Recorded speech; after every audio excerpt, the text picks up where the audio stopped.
¿Quién no haya pensado que su gato es especial y que para los que amamos a los gatos son casi dioses? Debe ver este video. Los gatos desde hace muchos siglos fueron venerados como dioses, y la verdad es que sí son dioses. Te presento las 5 deidades gatunas. Bastet, el dios gato egipcio. La diosa gata Bastet se identificaba con la estrella Sirio, que era considerada como la estrella más importante en el cielo en el mundo egipcio, ya que este fue el origen de su sistema religioso. Fue venerado como Sotis y se asoció con Isis, la diosa madre de la mitología egipcia. Isis es también el aspecto femenino de la Trinidad formada por ella misma, su hijo de Osiris y Horus. Su sistema de calendario estaba basada en Orto Helíaco de Sirio. A Bastet se le representa como una mujer con cabeza de gato. Representaba la parte positiva de los rayos solares, la armonía y la felicidad. Era también una fiel protectora doméstica, guardiana de las mujeres embarazadas y de los partos, ya que tenía el poder de alejar los malos espíritus. Diosa protectora y pacífica, pero tenía una parte feroz y violenta que se despertaba en cualquier momento. Existió una ciudad dedicada a esta diosa llamada Bubastis. Aquí se encontraron más de 300.000 gatos momificados. Antes de que se inundara el Nilo,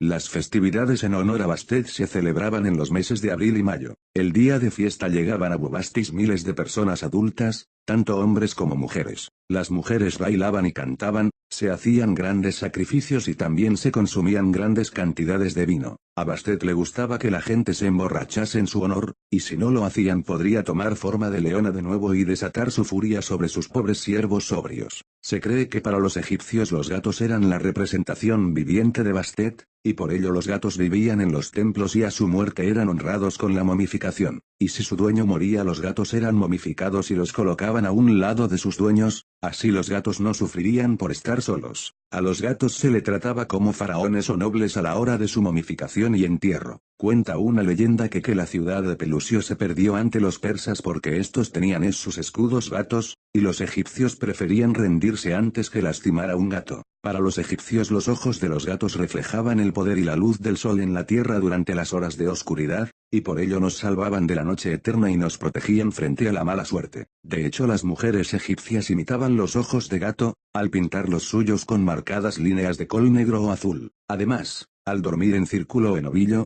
se creía que los gatos simbolizaban la eternidad y la sabiduría. Sekhmet, la diosa leona egipcia, la más poderosa, la terrible, su nombre proviene de la raíz de Gem, violento, diosa de Reesu, Letópolis, en el delta. Se la representaba como una leona, o como mujer vestida de rojo con cabeza de león sobre la que lleva el disco solar y el ureo, o con una corona rodeada de ureos, lleva flechas como armas. Es una deidad guerrera que, según el mito de la lejana, se presenta como ojo solar destructor, hija de Ra, enviada por este para castigar a la humanidad por dejar de rendirle culto. Sin embargo, fue tal su ferocidad que Ra se asustó y, para impedirlo, fue embriagada. Desde entonces se preparaba una cerveza especial en sus fiestas. Su regreso se interpreta como la inundación del Nilo. También, como diosa guerrera, acompañaba al faraón en el campo de batalla y lo protegía de sus enemigos. Llamada Señora del Oeste porque también tenía un aspecto funerario, estaba relacionada con Bastet, Señora del Este, y como tal era conocida como la Dama de las Montañas de Poniente.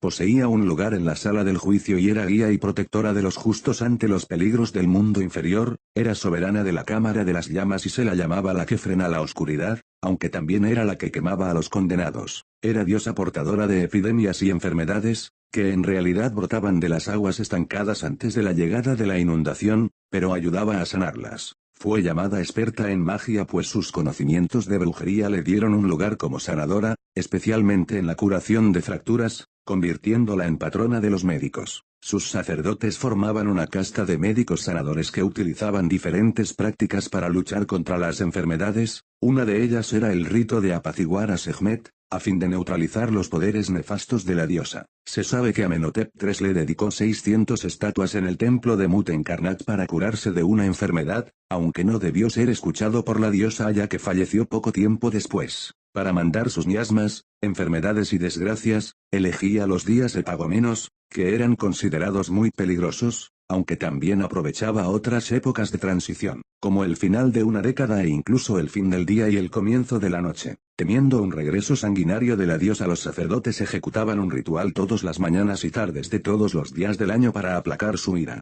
Tenía 7 emisarios temibles que personificaban las 7 flechas que la diosa lanza contra sus enemigos. También se le conocía como diosa del amor, como provocadora de pasiones. Era la más bella entre los dioses y su semblante era resplandeciente. Tenía además una función nutricia. Hay una representación de Niuserra amamantado por la diosa, del reino antiguo, para transmitirle al faraón parte de su terrible poder. También era soberana del desierto y de las serpientes y los leones. Se le hacía diosa titular del mes de Joyak, hija de Ra y hermana de Bastet, si bien esta última relación es más producto de la identificación de ambas con el ojo de Ra que una relación familiar directa, fue introducida en la tríada menfita junto con Ptah, de quien se la hacía esposa, y como madre de Nefertum. Aparece también, en Letópolis, como pareja del dios Aroeris en su forma de Orgentirti. También aparecía como mujer con cabeza de cocodrilo o como el ojo Udyat.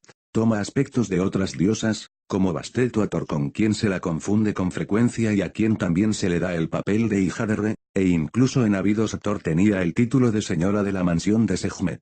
Al asumir Tebas la posición de residencia real, la diosa local Mut tomó un aspecto agresivo y se asoció a Sekhmet y en Karnak se le adoraba como señora de la Serú, lago sagrado en forma de media luna que había en su templo. Se le rendía culto en Memphis, Letópolis y región del Delta, aunque también fue adorada en Luxor. Sus fiestas se celebraban el día 1 del cuarto mes de la estación de Ajet, el día 16 del mes de Mesir y el día 15 del mes de Joyak con Bastet y Ra el primer día de la estación del invierno, el día 12 del mes Tibi. Se celebraban fiestas de la embriaguez para conmemorar la salvación de la humanidad y en los textos este día aparece como uno de los más nefastos del calendario. En Anchironópolis existía un templo dedicado a la diosa construido en época de Sesón que actualmente está casi destruido. Los griegos la llamaron Sagmis. Freya, la diosa nórdica y su carro de gatos. Diosa del amor, la sexualidad, la belleza, la fertilidad, la magia, el oro, la guerra y la muerte. Los símbolos con los cuales se solía representar son el colgante Brisingamen, una capa de plumas de halcón, acompañada de un jabalí llamado Ildisvinio montada en un carro tirado por dos gatos. Sus lágrimas vertidas por un marido ausente convierten en oro toda aquella roca que tocan. La historia de la obtención del colgante Brisingamen. Un día Freya paseaba ante una cueva en la que 4 enanos estaban forjando un hermoso colgante dorado y cuando la vieron, decidieron que ella sería la digna poseedora de tan bella joya. Freya intentó comprarlo con plata, oro y otras riquezas, pero los enanos, hartos de esos metales preciosos prefirieron cobrarse en especie,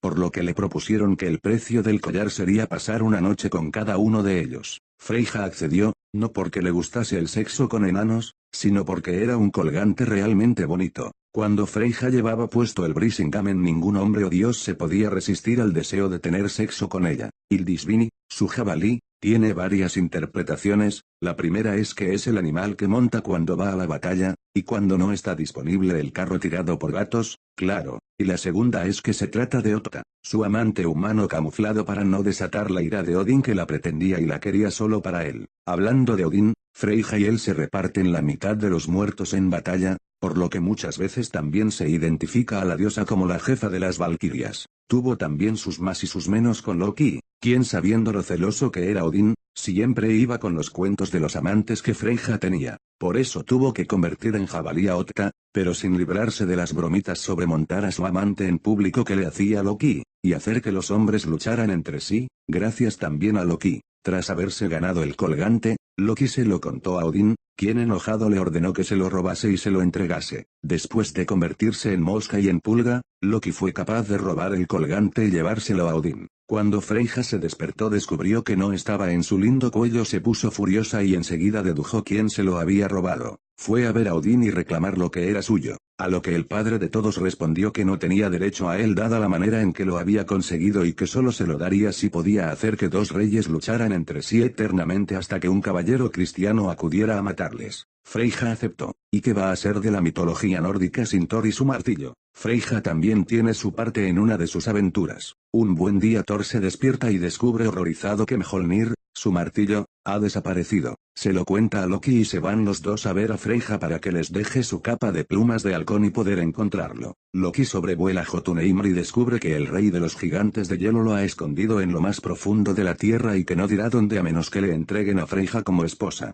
Thor le pidió que accediera, Mjolnir bien merecía ese sacrificio y la verdad es que Freya se lo tomó muy mal, pero Heimdall, un poco más inteligente que los otros dos, propuso que el que debía vestirse de novia era Thor, e ir y cantarle las 40 al ladrón. El plan fue un éxito y Thor pudo volver a abrazar su martillo por las noches. La particularidad de Freyja es que viajaba en un carro tirado por grandes gatos, seguramente bosques de Noruega. Se trataba de un carro de guerra, y se debe tener en cuenta que solo las deidades más importantes utilizaban carros, símbolo de estatus. Además de esta función, los gatos eran también sus consejeros. Para Freyja el gato es su animal sagrado, y fueron un regalo del dios Thor. Los antiguos campesinos nórdicos veneraban a Freyja y a sus gatos, a los cuales dejaban ofrendas para asegurarse buenas cosechas. Li Shou, el dios gato protector chino. Para los chinos los gatos eran importantes. Desde China se expandieron por otros países de Asia, y llegaron a Japón en el siglo IV. Los chinos decían que el gato era un cruce entre mono y león, debido a la forma de su cuerpo y sus movimientos. Li Shou era un antiguo dios gato,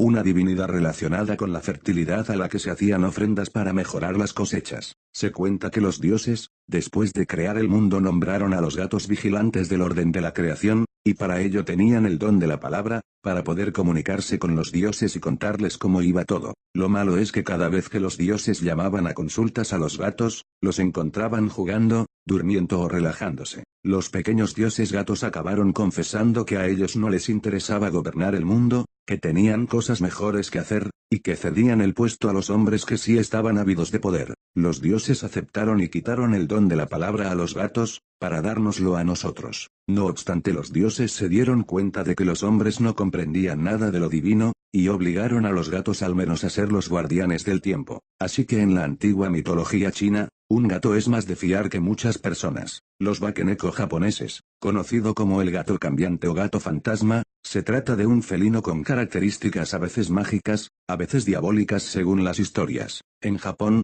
la palabra bakeneko se usa para señalar cualquier gato mágico o misterioso. Bake significa cambio, cambiante, ser que cambian, mientras neko significa simplemente gato. Se trataba de gatos capaces de tomar forma humana, vestirse y hablar como tales, aunque en algunas leyendas se los describe al revés, humanos capaces de convertirse en gatos o gatos realizando actividades humanas. Como suele pasar con otras criaturas de características similares, tanuki, kitsune, se cree que los bakeneko adquieren esta cualidad cuando han vivido mucho tiempo. Origen. Comencemos aclarando que los gatos no son animales nativos de Japón, sino que fueron importados como mascotas y para controlar las invasiones de ratas. En el año 1602 se prohibió por decreto la compra o tenencia de gatos, obligando a los propietarios de los mismos a liberarlos en las calles y campos de arroz para controlar las plagas de insectos y ratas. Por tanto, los gatos callejeros comenzaron a proliferar por las calles. Por la época era común el uso de lámparas alimentadas con aceite de pescado como combustible,